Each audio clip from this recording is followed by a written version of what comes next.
இலங்கை தமிழரசு கட்சிக்கும் ஜனநாயக தமிழ் தேசிய கூட்டணிக்கும் இடையிலான கூட்டம் மாதாந்த சந்திப்பு இன்று டில்கோ ஹோட்டலில் நடைபெற்றது. கடந்த தடவை முதல் தடவையாக நாங்கள் சந்தித்த போது மாதம் ஒரு தடவையாவது நாங்கள் கூடுவதென்று தீர்மானித்திருந்தோம். ஆகையினாலே இந்த மாதத்துக்கான சந்திப்பு இன்றைக்கு இங்கே நடைபெற்றிருக்கிறது. கடந்த கூட்டத்திலே நாங்கள் பேசிய சில விடயங்கள் மீளாய்வு செய்யப்பட்டிருக்கிறது. விசேடமாக அரசியலமைப்பு விவகாரம் சம்பந்தமாக அரசாங்கம் எடுத்திருக்கிற நடவடிக்கை அல்லது எடுக்காமல் இருக்கிற நடவடிக்கைகள் சம்பந்தமாக நாங்கள் பேசியிருக்கிறோம். அண்மை காலமாக அதற்கான சில ஆயத்தங்கள் செய்வதாக அரசாங்கம் கூறி வருகிறது. அது எவ்வளவு தூரத்துக்கு உண்மையானது என்று எங்களுக்கு தெரியவில்லை. ஆனால் பிரதம மந்திரி, நீதி அமைச்சர் உட்பட பலர் நாங்கள் இந்த பொறிமுறை ஒன்றை ஆரம்பிப்பதற்கு தயாராக இருக்கிறோம் என்று சொல்லி வருகிறார்கள். இந்த சூழ்நிலையிலே நாங்கள் தற்போதைய நிலையிலே தமிழ் மக்களுடைய அபிலாஷைகளை பிரதிபலிக்கக்கூடிய ஒரு ஆவணம் ஒன்றை தயாரிக்கலாம் என்று முடிவெடுத்திருக்கிறோம். இது சம்பந்தமாக எங்களுடைய இரண்டு கட்சிகளும் சேர்ந்து இந்த முயற்சியிலே நாங்கள் ஈடுபடுகிற போது மற்றைய தமிழ் தேசிய பரப்பில் இருக்கிற தரப்புகளும் எங்களோடு இணைந்து இதிலே செயலாற்ற வேண்டும் என நாங்கள் விரும்புகிறோம். ஏனென்றால் தமிழ் தேசத்தினுடைய நிலைப்பாடு என்ன என்பதை குறித்து ஒரு ஒருமித்த அல்லது ஒருமைப்பாடான ஒரு நிலைப்பாட்டை நாங்கள் வெளிப்படுத்துவது காலத்தின் தேவையாக இருக்கிறது. பலர் அரசாங்கம் சாட்டுப்போக்கு சொல்லாமல் இருப்பதற்கும் சர்வதேசத்திலேயும் இதுதான் தமிழ் மக்களுடைய அபிலாஷை என்று சொல்லக்கூடிய வகையிலேயும் ஏற்கனவே பல வரைவுகள், யோசனைகள், ஆவணங்கள் இருந்தாலும் அவற்றையெல்லாம் நாங்கள் பார்த்து ஒரு குறித்த நிலைப்பாட்டை முன்வைப்பதற்கான ஒரு முயற்சி ஒன்றை நாங்கள் ஆரம்பிக்கிறோம். வெகு விரைவிலே அதனை நாங்கள் பூர்த்தி செய்வோம். மற்றவர்களும் இதில் இணைந்து தங்களுடைய நிலைப்பாடுகளை எங்களுக்கு தெரியப்படுத்தினால் நல்லது. அடுத்ததாக மாகாண சபை தேர்தல் பின்போடப்படுவது அல்லது தேர்தல் நடத்தப்படாமல் இருக்கிறது சம்பந்தமான விடயத்தை நாங்கள் ஆராய்ந்திருக்கிறோம். இது கடந்த தடவையும் பேசப்பட்ட ஒரு விடயம். மாகாண சபைகள் இயங்காமல் இருப்பது எங்களுக்கு ஒரு பாதிப்பை ஏற்படுத்துகிறது. மாகாண சபை முறைமை ஏற்படுத்தப்பட்டதே தமிழ் தேசிய பிரச்சனைக்கு தீர்வாக சொல்லப்பட்டு தான் கொண்டு வரப்பட்டது. அது முழுமையான தீர்வு அல்ல, நாங்கள் ஏற்றுக்கொண்ட ஒரு தீர்வும் அல்ல. ஆனால் மாகாண சபைகள் என்ற ஒரு அமைப்பு உருவாக்கப்பட்டது. அது இயங்கியது பல குறைபாடுகளோடு இயங்கினாலும் கூட அப்படி ஒரு அமைப்பு இருந்தது. ஆகவே 7-8 வருஷங்களாக மாகாண சபைகள் இயங்காமல் இருப்பது இலங்கை அரசியலமைப்புக்கும் மாறான ஒரு விடயம். இந்த அரசாங்கம் பதவிக்கு வருவதற்கு முன்னதாக, ஜனாதிபதி தேர்தலுக்கு முன்பதாக, ஜனாதிபதி தன்னுடைய தேர்தல் அறிக்கையிலே ஒரு வருட காலத்துக்குள்ளே மாகாண சபை தேர்தல்களை நடத்தி முடிப்போம் என்று வாக்குறுதி கொடுத்திருந்தார். அப்படி வாக்குறுதி கொடுத்திருந்தும் கூட இப்பொழுது ஒரு வருஷமும் நிறைவடைந்து அதற்கு பிறகு 4 மாதங்களும் ஆகிவிட்டது. இன்னமும் மாகாண சபை தேர்தல் வைப்பதற்கான அறிகுறியே கிடையாது. மாறாக அதனை இழுப்படிப்பதற்கான பல முயற்சிகள் நடைபெறுகிறது. பாராளுமன்ற தெரிவுக்குழு ஒன்றை நியமித்தால் எங்கள் எல்லாருக்கும் தெரியும் பாராளுமன்ற தெரிவுக்குழு எதற்காக நியமிக்கப்படுகிறது என்று. ஒரு தெரிவுக்குழு நியமிச்சிருக்கிறோம், அதனுடைய அறிக்கை வர வேண்டும் என்று சொல்லிக் கொண்டிருக்கலாம். ஆகவே இந்த இழுத்தடிப்பு விவகாரத்தை கைவிட்டு உடனடியாக மாகாண சபை தேர்தல் இருக்கிற முறைமையிலே நடத்தப்பட வேண்டும். முறைமை மாற்றப்பட வேண்டுமென்றால் அதுக்கு நாங்கள் எதிரானவர்கள் அல்ல. தேர்தல் முறையிலே சீர்திருத்தம் செய்ய வேண்டுமானால் அது செய்யலாம். அதிலே இளைஞர்களுக்கு, பெண்களுக்கு உள்வாங்கப்பட வேண்டும் என்று சொன்னால் அதெல்லாம் செய்யலாம். ஆனால் தேர்தல் முறைமை மறுசீரமைக்கப்பட வேண்டும் என்பதற்காக தேர்தலையே நடத்தாமல் இருப்பது எந்த காலத்திலையும் ஏற்றுக்கொள்ளப்பட முடியாத ஒரு விடயம். ஆகையினாலே இருக்கிற முறைமையிலே தேர்தல் உரிய நேரத்தில் நடத்தப்பட வேண்டும். அதுவும் காலம் கடந்ததாக இருக்கிறது. ஆகையினாலே அரசாங்கம் இந்த நொண்டிச்சாட்டுகளை சொல்லிக் கொண்டிருக்காமல் உடனடியாக மாகாண சபை தேர்தலை நடத்த வேண்டும். இன்னொரு விடயம், நாட்டுக்கு எதிரான நாட்டை பயங்கரவாதத்திலிருந்து பாதுகாக்கிற சட்டம் என்றொரு சட்ட வரைவு ஒன்று கொண்டு வரப்பட்டிருக்கிறது. கொடுக்கப்பட்ட வாக்குறுதி என்னவென்று சொன்னால் பயங்கரவாத தடுப்பு சட்டத்தை நீக்குவது. பயங்கரவாத தடுப்பு சட்டத்தை நீக்குகிற சட்டமூலத்திலே அதைவிட மோசமான இன்னொரு சட்ட வரைவை உட்புகுத்துவது எந்த காலத்திலேயும் ஏற்றுக்கொள்ளப்பட முடியாதது. இது சம்பந்தமாக இதற்கு முன்னரும் 2 தடவைகள் 2 வரைவுகள் முன்வைக்கப்பட்டிருந்தன. அந்த வரைவுகள் வந்த வேளைகளிலே கூட ஜேவிபி கட்சியைச் சேர்ந்தவர்கள் பயங்கரவாத தடுப்பு சட்டம் முற்றாக நீக்கப்பட வேண்டும், அதுக்கு மாற்றீடாக இன்னொரு சட்டம் கொண்டு வரப்படக்கூடாது என்பதிலே எங்களை விட கூடுதலாக உறுதியாக இருந்தவர்கள்.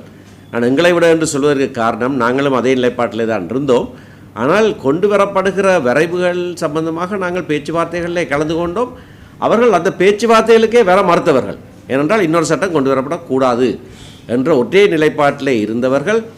பயங்கரவாத தடுப்பு சட்டத்தை நீக்குவதற்கான 25 மாவட்டங்களிலையும் நாங்கள் ஒரு போராட்டத்தை நடத்திய போது அனைத்து மாவட்டங்களிலேயும் எங்களோடு சேர்ந்து கைகோர்த்து அந்த போராட்டத்தில் ஈடுபட்டவர்கள். பல சந்தர்ப்பங்களிலே அந்த நிலைப்பாட்டை தெளிவாக வெளிப்படையாக சொன்னவர்கள் இன்றைக்கு அதிலே தலைகீழாக மாறி இன்னொரு சட்டமூலத்தை கொண்டு வந்திருக்கிறார்கள்.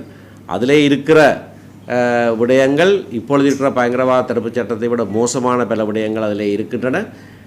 ஆனால் அவற்றை பற்றியெல்லாம் நாங்கள் பேசுவதற்கு முன்னதாக பயங்கரவாத தடுப்பு சட்டம் முற்றாக நீக்கப்பட வேண்டும், மாற்றீடாக இன்னொரு சட்டம் கொண்டு வரப்படக்கூடாது என்பதிலே நாங்கள் எங்களுடைய நிலைப்பாட்டை அரசாங்கத்துக்கு அறிவிப்போம். இதுவும் ஒரு முடிவாக நாங்கள் இன்றைக்கு எடுத்திருக்கிறோம். மற்ற விடயங்கள் ஏனைய சில விடயங்களை பற்றி நாங்கள் பேசியிருக்கிறோம். முக்கியமாக இந்த பிரஜாசக்தி என்று சொன்ன அடிப்படையில் கிராம மட்டங்களில் ஜேவிபியானது தனது கட்சி பிரமுகர்களை நியமித்து மக்களால் தெரிவு செய்யப்பட்ட உள்ளூராட்சி சபை உறுப்பினர்கள் எல்லோரையும் ஓரங்கட்டி அரசாங்கம் அல்ல ஆளுங்கட்சியானது தனது பிரதிநிதிகளை நியமிக்கின்ற ஒரு போக்கு இருக்கின்றது. இந்த உள்ளூராட்சி சபைகள் என்பது அடிப்படையில் நேரடியாகவே அது மாகாண சபைகளுக்காக ஒதுக்கப்பட்ட ஒரு விடயம். மாகாண சபைக்கு கீழ்தான் இந்த உள்ளூராட்சி சபைகள் என்பது வருகிறது.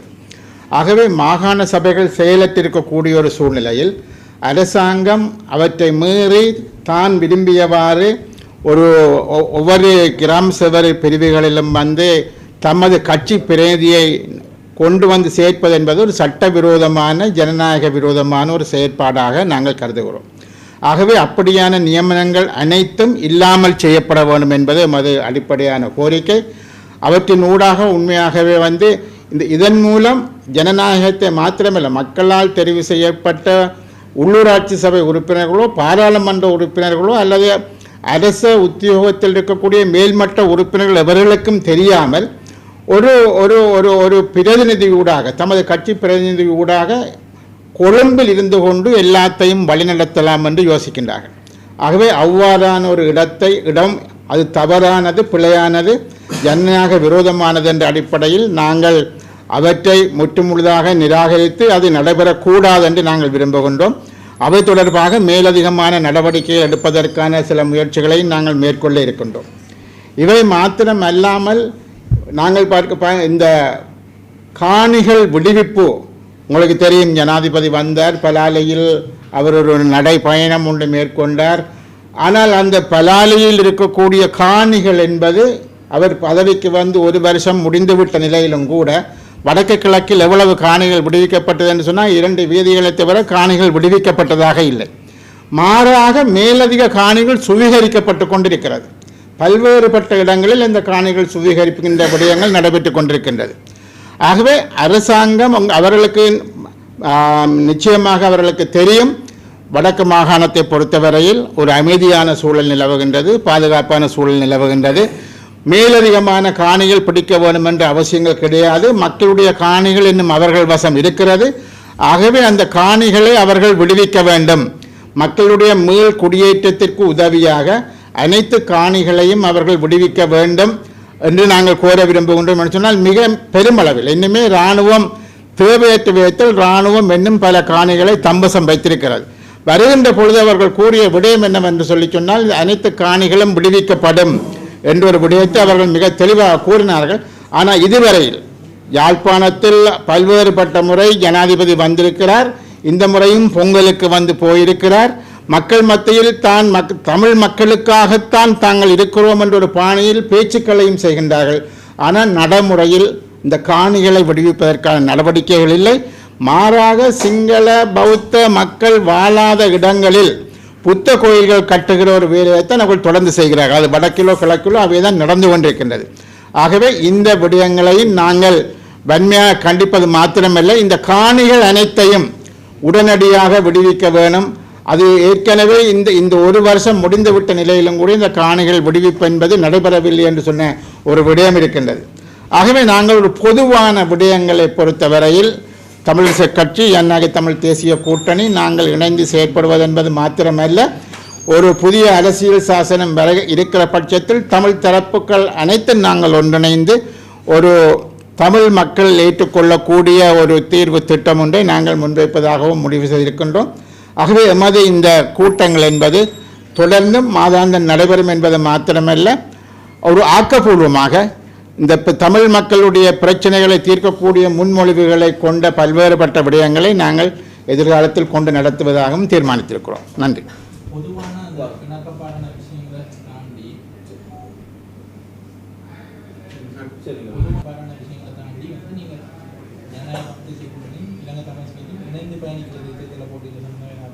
தேர்தல் என்பது எப்பொழுது வரும் என்பது யாருக்கும் தெரியாது. இது தேர்தலுக்கான காலமாகவும் இல்லை. அவை இப்பொழுது முக்கியமாக தமிழ் மக்கள் எதிர்நோக்குகின்ற பிரச்சனைகள் தான் முக்கியமான பிரச்சனைகளாக இருக்கிறது. அது மாகாண சபை தேர்தல் நடைபெற வேண்டியிருக்கிறது, அதை நடைபெற வைக்க வேண்டியிருக்கிறது. ஒரு புதிய அரசியல் சாசனம் வருமென்றால் தமிழ் மக்களுக்கான தீர்வை அதற்குள்ளால் கொண்டு வர வேண்டிய தேவை இருக்கிறது. காணிகள் விடுவிக்கப்படாமல் இருக்கிறது. பல்லாயிரம் ஏக்கர் காணிகள் இன்னும் இராணுவ கட்டுப்பாட்டுக்குள் இருக்கின்றது, அவை விடுவிக்கப்பட வேண்டியிருக்கிறது. ஆகவே பொதுவான பல பிரச்சனைகள் இருக்கிறது. ஆகவே நாங்கள் முக்கியமாக அவற்றில்தான் எங்களது கருத்துக்களை செலுத்தி இருக்கிறோம். தேர்தல் இந்த வருடம் தேர்தல் வருமாக இருந்தால் நல்ல விடயம். தேர்தலை வைக்க வேண்டும் என்பதை வலியுறுத்துகின்ற விடயங்களைத்தான் நாங்கள் செய்து கொண்டிருக்கிறோம். எதிர்காலத்தில் முக்கியமாக மாகாண சபை என்பது தமிழ் மக்களுக்கு இன்று உடனடியான தேவை. வெள்ளம் போன்ற பல்வேறுபட்ட பிரச்சனைகளால் பாதிக்கப்பட்டிருக்கிறார்கள். ஆகவே அப்படியான ஒரு மக்களால் தெரிவு செய்யப்பட்ட சபை வருகிற பொழுது இந்த பல்வேறுபட்ட பிரச்சனைகளை அவர்கள் கையாளக்கூடியதாக இருக்கும். ஆகவே அந்த தேர்தல் வைக்கப்பட வேண்டும் என்று சொல்கின்றோம். அவை தேர்தல் வருமாக இருந்தால் நாங்கள் பிற்பாடு அதை பற்றி யோசிப்போம்.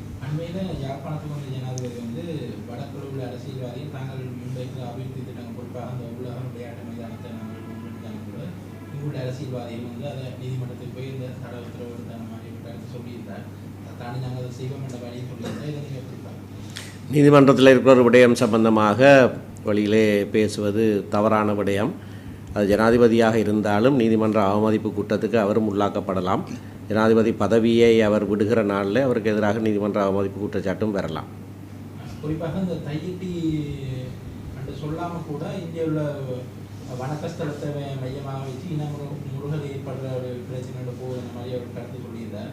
அங்கே வாரதையும் ஒரு இனவாத நோக்கத்தை வெளியிடும், அது இங்கே போராடவே இனவாத நோக்கம் தான் செய்யணும் அந்த மாதிரி சொல்லியிருந்தார். இதை நீங்கள் தம்புத்தே கமல நடப்பயிற்சி செய்யாதவர் ஏன் யாழ்ப்பாணத்தில் நடப்பயிற்சி செய்தார்ன்னு நாங்கள் கேட்டால் அதை இனவாதம் என்று அவர்கள் சொல்லுவார்கள். ஆனால் இப்போ அப்படியான கருத்துக்களை சொல்கிறார். அது தெற்கிலையும் ஒரு எதிரொலியை ஏற்படுத்தியிருக்கு. அவர்களுக்காக இப்போ கதிராமத்துக்கு இந்துக்கள் போவது இவ்வளவு கோயிலையும் தாண்டி நாங்கள் வர்றாருலண்டு. இது சமயம் சம்பந்தமான ஒரு விடயம். எவரும் எங்கேயும் போய் தொழலாம், வணக்கம் செய்யலாம். அங்கே காணிகளை கேட்டு ஆர்ப்பாட்டம் செய்கிறவர்கள் காணி உரிமையாளர்கள் அல்ல. அவர்கள் யார் என்பதை விசாரித்து அறிகிறதுக்கு நான் சிஐடியை ஏவி விட்டுருக்கிறேன்னு சொல்லியிருக்கிறார். இது மிக மோசமான ஒரு செயல். காணி உரிமையாளர் மட்டும்தானா நிலத்தை விடுவிக்க சொல்லி போராட்டம் செய்ய வேணும்? தமிழ் மக்களுடைய நிலங்கள் அபகரிக்கப்பட்டிருக்கின்றன, இராணுவம் அதிலே இப்போ இவ்வளவு காலமாக இருக்கிறார்கள், அதனை விடுவியுங்கள் என்று கேட்பதற்கு எவருக்கும் உரிமை உண்டு. அவர்களே கேட்டவர்கள் பாராளுமன்றத்தில் எங்களோட சேர்ந்து பல தடவைகள். அவர்கள் உரிமையாளர்கள் இல்லையே. நாங்கள் பாராளுமன்ற விவாதங்கள் நடக்கிற வேலையெல்லாம் அவர்கள் எங்களோட சேர்த்து மக்கள்கிட்ட காணியில் விடுவீங்கள் என்று முன்னே அரசாங்கத்திலே கேட்டவர்கள். ஆகவே காணி உரிமையாளர்கள் தான் கேட்க வேண்டும் என்ற எந்த கட்டாயமும் இல்லை. அப்படி கேட்கிறவர்களுக்கு எதிராக குற்றப்புலனாய்வுத்துறையினரை நான் ஏவி விடுகிறேன் என்று பயமுறுத்துகிறது இன்னமும் மோசமான ஒரு செயல்.